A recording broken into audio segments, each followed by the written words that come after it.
Shabbat Shalom.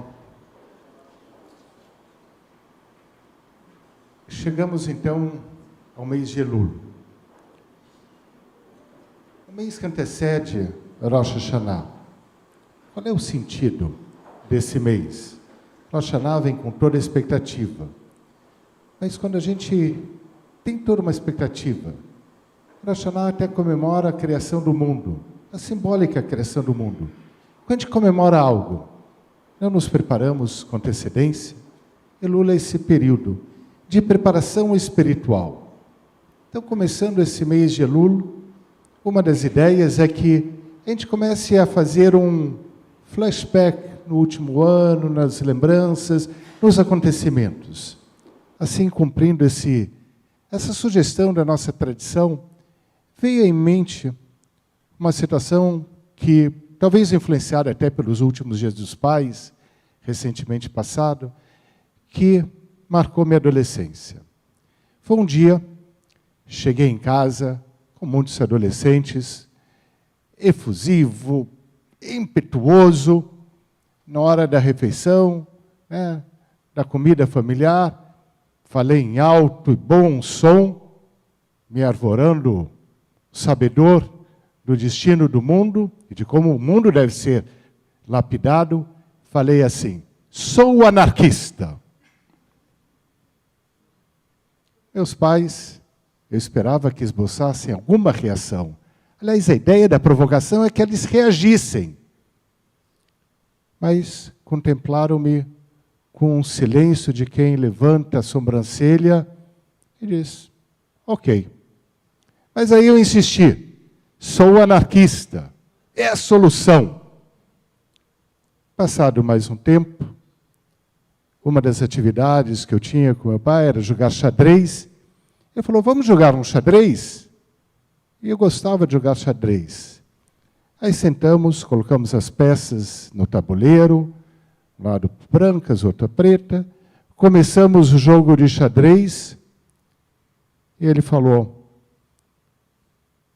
você não pode mover o peão mais do que está determinado. Você não pode mover a torre se o peão não sai na frente para ter um espaço. Talvez o cavalo pode pular, mas mesmo assim, não é para qualquer quadradinho do tabuleiro. Ah, e o cavalo ainda tem que ficar dentro do tabuleiro, como o bispo. Tem as regras do jogo. Infinitas quase possibilidades de movimentos, mas cada peça tem seu movimento. Jogar xadrez com um anarquista, ele me olhou. Aí eu derrubei o rei e falei: você me deu xeque-mate. Aí começamos realmente um jogo, e ele parou assim: não, quem me deu um xeque-mate foi você. Qual xeque-mate? Você me deu um xeque-mate, ele disse, assim as palavras que eu me recordo, foi de trazer algo novo que você aprendeu. Algo novo que não foi da casa. Apesar da casa ter muitos livros, estantes enormes que ocupavam paredes diversas, da gente se interessar por diversos assuntos serem debatidos, esse ele não me recorda efetivamente da gente ter falado sobre anarquismo. E não me recordo, não vejo nenhum livro, talvez uma roda, num pé de nota de um rodapé, um livro que fale sobre isso. Então, da onde ele me indagou, você aprendeu sobre isso? Eu aprendi isso num debate de um grupo jovem da nossa comunidade. E ele falou: que bom que você aprende coisas fora de casa, ainda que alguma delas venham a me assustar.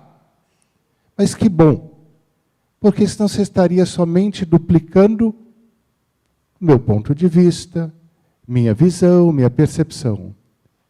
E mais ainda, que bom que você traz para o ambiente da casa, na discussão, e essa é uma das funções da mesa, pelo menos a mesa antiga, quando a gente não ficava com celular, da mesa, a gente discutir, conversar e não ter medo. Poder trazer o que aprende, o que pensa, com confiança. Confiança de trazer algo. Bem, eu me lembrei também dessa história à luz da nossa porção da Torá que a gente está lendo nessa semana. Essa porção da Torá em hebraico chama-se Shoftim, certo? Shoftim. Shoftim em hebraico significa juízes. A porção da Torá fala juízes e policiais. Ou seja, cria uma estrutura social, determina um funcionamento do convívio humano. Nada anarquista. Questionadora e provocativa, sim, mas com funcionamento. O rei, o policial, o juiz, o sacerdote, funções diversas que se complementam. É o funcionamento onde as obrigações são estabelecidas e os direitos determinados.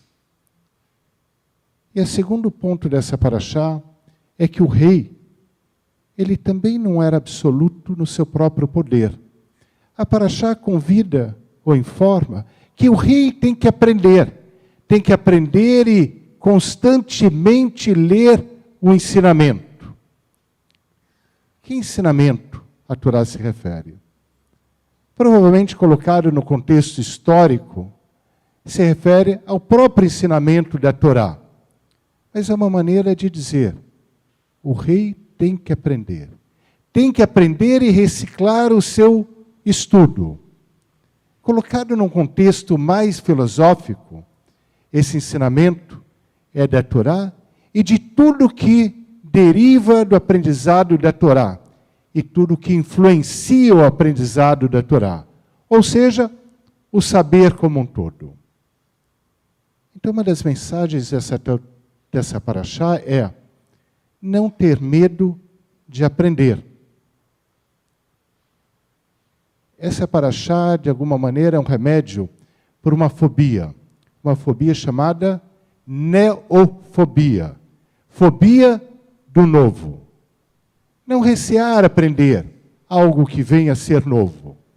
E depois considerar se esse novo promete soluções bacanas, deve ser incrementado, lapidado, remodelado, rejeitado, mas não ficar amordaçado no medo de aprender.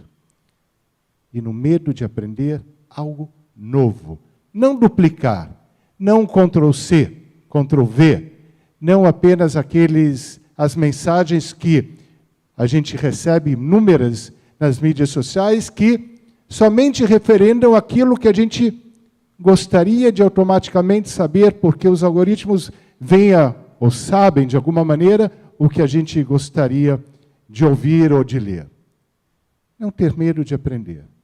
Esse não ter medo de aprender e de lidar com o novo passa por alguns elementos. Aqui 2. Talvez cada um possa pensar em mais. 2 elementos. O primeiro, tempo. Tempo é escasso. Muito escasso na vida. Corre para lá, corre para cá, milhões de afazeres, ocupações, aborrecimentos. Quando tem uma brecha, vamos usufruir da alegria. Mas a gente coloca na nossa agenda o tempo para aprender, o tempo para aprender algo novo, algo que a gente não ainda aprendeu, e a gente coloca o tempo de buscar um amigo para dar uma ideia do que a gente poderia aprender, porque é algo novo e a gente ainda não viu. Então é também o tempo da convivência. E o segundo elemento é confiança. Para aprender e aprender algo novo, a gente tem que ter confiança em nós próprios. Não ter receio de que, agora vou aprender algo que pode abalar a minha estrutura emocional, intelectual. Quem tem uma firme e sólida estrutura emocional, intelectual, moral, vai ter o regozijo de aprender algo novo. E ainda a confiança em alguém mais. Talvez no lar, num amigo, membros, colegas da escola, do trabalho, comunidade, e poder dizer, eu aprendi algo novo. E chegar lá e falar, sem medo de ser contestado, ou apreciando a contestação, desde que de modo civilizado, externada. Então essas são algumas reminiscências para esse início de Elul, quando a gente já começa a trilhar o caminho de renovação do nosso ano. E que esse potencial de aprendizado, validado pela confiança mútua, seja realizado por cada um de nós, enquanto indivíduos, e que seja uma maneira de a gente usufruir desse vasto, denso, belo e diverso convívio comunitário, onde ninguém, ou nenhuma instituição, ou nenhum grupamento detém toda forma de conhecimento ou de saber. Por isso, a gente pode, nesse início de Elul, também dizer Hazak Ve'aleh, que é do nosso movimento juvenil, ou do outro movimento juvenil, Hazak Ve'ematz, não importa. O que importa é que haja Hazak, a força e coragem da gente aprender até o inesperado. Shabbat Shalom.